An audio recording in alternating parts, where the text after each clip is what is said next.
Hi hello ಎಲ್ಲರಿಗೂ ನಮಸ್ಕಾರ. ಜ್ಯೋತಿ Harish YouTube ಚಾನಲ್ಗೆ ಸ್ವಾಗತ. ಇವತ್ತು ನಾನು ಮೆಂತ್ಯ ಸೊಪ್ಪಿನ ದಾಲ್ ಹೇಗೆ ಮಾಡೋದೆಂದು ತೋರಿಸಿಕೊಡ್ತಾ ಇದ್ದೀನಿ. ಇದು ಚಪಾತಿಗೆ ಅನ್ನಕ್ಕೆ ಎಲ್ಲ ತುಂಬಾ ಚೆನ್ನಾಗಿರುತ್ತೆ.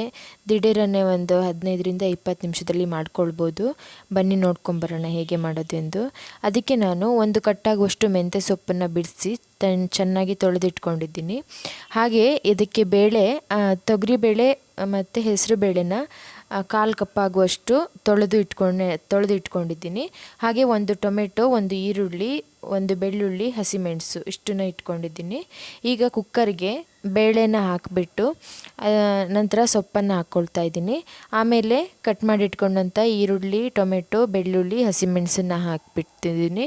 ಆನಂತರ 1 ಚಮಚ ಆಗುವಷ್ಟು ಜೀರಿಗೆ, 1 ಚಮಚ ಕಾಳುಮೆಣಸು, ಹಾಗೆ 1 ಚಮಚ ಆಗುವಷ್ಟು ಖಾರದ ಪುಡಿ, ಹಾಗೆ 1 ಚಮಚ ಆಗುವಷ್ಟು ಧನಿಯಾ ಪುಡಿ, ಹಾಗೆ 1 ಅರ್ಧ ಚಮಚ ಆಗುವಷ್ಟು ಗರಂ ಮಸಾಲ ಪೌಡರ್, 1/4 ಚಮಚ ಅರಿಶಿನ ಪುಡಿ, ಹಾಗೆ ಉಪ್ಪು ಇದಿಷ್ಟನ್ನು ಹಾಕಿ ನೀರು ಹಾಕ್ತಾಯಿದ್ದೀನಿ.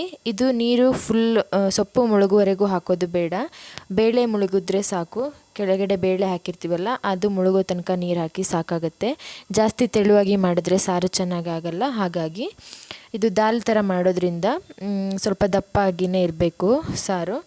ಇದು ನಂತರ ಮುಚ್ಚಳ ಮುಚ್ಚಿಬಿಟ್ಟು 3 ವಿಸಿಲ್ ಮಾಡಿ. 3 ವಿಸಿಲ್ ಆದ ನಂತರ ಓಪನ್ ಮಾಡಿ ನೋಡಿ, ಹೀಗೆ ಚೆನ್ನಾಗಿ ಎಲ್ಲ ಬೆಂದಿರುತ್ತೆ. ಈಗ ಇದನ್ನು ಸ್ಮ್ಯಾಶ್ ಮಾಡ್ಕೊಳ್ತಾ ಇದ್ದೀನಿ. ಚೆನ್ನಾಗಿ ಸ್ಮ್ಯಾಶ್ ಮಾಡಬೇಕು.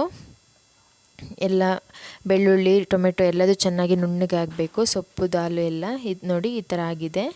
ಈಗ ಇದನ್ನು ಮಿಕ್ಸ್ ಮಾಡಿಬಿಟ್ಟು ಕನ್ಸಿಸ್ಟೆನ್ಸಿ ನೋಡ್ಕೊಳ್ಳಿ. ಇಷ್ಟು ದಪ್ಪ ಆಗಿದ್ರೆ ಸಾಕಾಗುತ್ತೆ. ಈಗ ರುಚಿ ನೋಡಿಕೊಂಡು ರುಚಿಗೆ ತಕ್ಕಷ್ಟು ಉಪ್ಪು ಹಾಕ್ಕೊಳ್ಳಿ. ಉಪ್ಪು ಹಾಕ್ಕೊಂಡು ಮಿಕ್ಸ್ ಮಾಡಿಬಿಡಿ. ಆನಂತರ ಒಂದು ಸಣ್ಣ ಪಾತ್ರೆಯಲ್ಲಿ ಸ್ವಲ್ಪ 2 ಚಮಚ ಎಣ್ಣೆ ಹಾಕಿಬಿಟ್ಟು ಬಿಸಿಯಾದ ನಂತರ 1 ಚಮಚ ಸಾಸಿವೆ ಹಾಕಿ ಅದು ಸಿಡಿದ ನಂತರ ಅದಕ್ಕೆ ಒಣಗಿರುವಂಥ ಮೆಣಸು ಅಥವಾ ಗುಂಟೂರು ಮೆಣಸು ಆ ಥರದ್ದು ಹಾಕಿಬಿಟ್ಟು ಸ್ವಲ್ಪ ಬೇವಿನ ಎಲೆ ಹಾಕಿ ಫ್ರೈ ಮಾಡಿಬಿಟ್ಟು ಸಾರಲ್ಲಿ ಒಗ್ಗರಣೆ ಮಾಡಿ. ಈಗ ಸಾರು ರೆಡಿಯಾಗಿದೆ. ಇದು ತುಂಬಾ ಚೆನ್ನಾಗಿರುತ್ತೆ. ನೀವು ಒಮ್ಮೆ ಮನೇಲಿ ಟ್ರೈ ಮಾಡಿ ನೋಡಿ ಫ್ರೆಂಡ್ಸ್. ಚಪಾತಿಗೆ, ಅನ್ನಕ್ಕೆ ಎಲ್ಲ ಚೆನ್ನಾಗಿರುತ್ತೆ. ಖಾಲಿ ಬೇಳೆ ಹಾಕಿ ದಾಲ್ ಮಾಡ್ಕೊಳ್ಳೋದಕ್ಕಿಂತ ಹೀಗೆ ಸೊಪ್ಪು ಹಾಕಿ ಮಾಡಿದ್ರೆ ಆರೋಗ್ಯಕ್ಕೂ ತುಂಬಾ ಒಳ್ಳೆಯದು.